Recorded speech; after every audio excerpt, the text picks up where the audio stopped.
Good morning students. अभी हम लोग को एक सिंपल इंटरेस्ट का मैं पहले एक एग्जाम्पल दिया था। अभी और एक एग्जाम्पल ले रही हूँ। जैसे आप यहाँ पर लिखा है, जैसे क्वेश्चन दिया है कि a sum of money is double in 20 years at the rate of interest. In how many years will it become 4 times itself at the same interest. तो यहाँ पर क्वेश्चन का पहला लाइन क्या है, जैसे ये सम ऑफ मनी, सम किसको कहते हैं, यहाँ पर टोटल अमाउंट जो है इसको सम कहते हैं। सम टोटल अमाउंट, और टोटल अमाउंट जो है इसका डबल हो जाता है 20 ईयर्स में eight the rate of interest, मतलब इंटरेस्ट के साथ ये डबल हो जाता है। इन how many years will it become 4 time itself at the same time. तो यहाँ पर हम लोग जैसे लेट, यहाँ पर प्रिंसिपल, यहाँ पर हमको प्रिंसिपल अमाउंट नहीं दिया है, अमाउंट भी नहीं दिया गया है। तो अभी हम लोग एग्जाम्पल में जैसे हम लोग ले लेते प्रिंसिपल अमाउंट ले लेते जैसे 100 and sum money one total amount, तो टोटल अमाउंट यहाँ पर ले लेते हैं जैसे डबल, 100 का डबल कितना हो जाएगा 200। इसका मतलब 1 का डबल 2 होता है ना, जैसे वैसे ही पी मतलब प्रिंसिपल अगर 100 हुआ तो अमाउंट हमारा डबल है, तो अमाउंट कितना हो जाएगा 200। तो यहाँ पर हम लोग कितना फर्क आया, 200 से 100 करने से कितना हो जाएगा 100, मतलब हम लोगों का amount minus P principal amount, amount से और प्रिंसिपल अमाउंट को माइनस करने से हमको इंटरेस्ट आता है, जो सिंपल इंटरेस्ट कहता है। ये हो गया हमारा सिंपल इंटरेस्ट। अंडरस्टैंड। अभी देखो, अभी और उसके बाद हम लोग लेंगे, यहाँ पर हम लोग को प्रिंसिपल अमाउंट हम एग्जाम्पल में ले लिया है 100, इसका डबल हुआ तो 200। तो अभी हम लोग को SI सिंपल इंटरेस्ट कितना आ गया 100। यहाँ पर हमको टाइम दिया है, कितना टाइम दिया है 20 ईयर्स। तो यहाँ पर हम लोगों का रेट पता नहीं, रेट कितना है, तो हम रेट का फॉर्मूला डाल देते हैं। वो रेट का फॉर्मूला क्या है, जैसे रेट का फॉर्मूला है 100 इंटू सिंपल इंटरेस्ट SI, या I भी लिख सकते हो, इंटू अगर R इधर है तो यहाँ पर क्या होगा P और T हो जाएगा। मतलब अगर आपको R पूछा जाएगा रेट ऑफ अमाउंट, तो 100 इंटू SI डिवाइड PT। अगर आपको यहाँ पर टाइम पूछा जाता तो 100 इंटू I बाय PR। अगर यहाँ पर P पूछा जाएगा तो PT प्रिंसिपल अमाउंट का ये फॉर्मूला है, तो PTR, ये SI सिंपल इंटरेस्ट का फॉर्मूला है, तो PTR बाय 100। यहाँ P पूछा जाएगा तो 100 इंटू I बाय TR। आपको फॉर्मूला आपको याद करने से आपको सब कुछ क्वेश्चन आपको इजी लगे।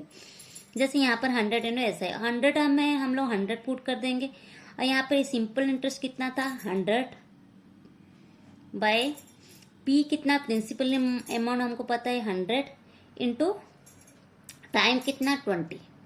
अभी 100 कट जाता है, यहाँ पर 0, यहाँ पर 2, 5, हमको रेट अमाउंट कितना मिल गया 5%। अभी हम लोग को यहाँ से यहाँ ए सम ऑफ मनी, यहाँ पर से यहाँ तक हमको क्वेश्चन का आंसर मिल गया। हमको रेट ऑफ अमाउंट यहाँ पर मिल गया 5%, उसने पे किया होगा। तो इन how many years will it become 4 time itself at the same interest. तो यहाँ पर हम लोगों को इन हाउ मेनी ईयर्स, यहाँ पर हमको पूछा है टाइम।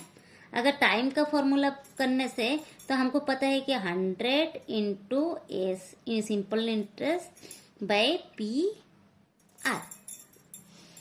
तो अभी हम लोग को टाइम पूछा था, यहाँ पर कितना लिखा है 4 टाइम इटसेल्फ। 4 टाइम इटसेल्फ मतलब यहाँ पर अगर आप लोग को मैं एग्जांपल में जैसे देती हूँ, यहाँ पर लिख लेती हूँ, जैसे कि अगर यहाँ पर इन how many years will become, अगर हम लोग को प्रिंसिपल अमाउंट अगर 100 लिया है तो 4 ईयर्स के बाद अमाउंट कितना हो जाता है 400, करेक्ट।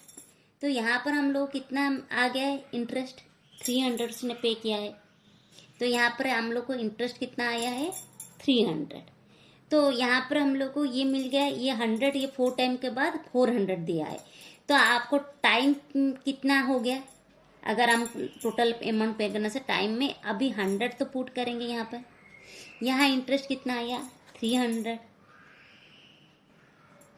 अभी यहाँ पर 100, P का अमाउंट कितना है 100, टाइम हमको अभी इस यहाँ पर हम लोग को रेट ऑफ अमाउंट कितना मिला था 5%। रेट ऑफ अमाउंट कितना आया था 5%। अभी आपको क्वेश्चन में आपको जो जो दिया गया आप उसका फॉर्मूला में आप डाल पुट करने से हमको आंसर मिल जाएगा। जैसे आप अभी मैं जैसे कि ये जो यहाँ से इतना किया ये है पहला लाइन जो a sum of money is double in 20 years at the rate of a interest, ये किया। सेकेंड लाइन में किया था 4 साल के बाद ये क्या होता है। तो हम लोग एग्जाम्पल में जब पहले ये साल का रेट ऑफ अमाउंट निकाले, क्योंकि यहाँ पर हमको प्रिंसिपल पता नहीं या टोटल अमाउंट पता नहीं था, इसीलिए हमको इंटरेस्ट सिंपल इंटरेस्ट भी पता नहीं, इसीलिए प्रिंसिपल हमें एग्जाम्पल में 100 लिए, अमाउंट 200 लिया था, जिसके वजह से हम लोग इसका 5% आ गया था। जो रेट ऑफ अमाउंट 5% आया था। अभी हम लोग यहाँ पर सेकंड क्वेश्चन में जो 4 टाइम बोला था, अगर 100 रुपीज प्रिंसिपल अमाउंट है तो अमाउंट हम लोगों का 400, 4 टाइम मतलब 400। तो हम लोगों को यहाँ पर वो इंटरेस्ट कितना दिया है 300 रुपीज दिया है, क्योंकि amount minus P equal to simple interest, इसका मतलब 300। तो अभी ये डालने से 100 कट जाता है, यहाँ पर 5 6 30 60, टाइम कितना हो गया 60। अभी आपको समझ में आ गया होगा मैं क्या यहाँ पर क्या क्वेश्चन में दिया था और क्या क्वेश्चन का आंसर हुआ, ये आपको समझ में आ गया होगा। Thank you so much.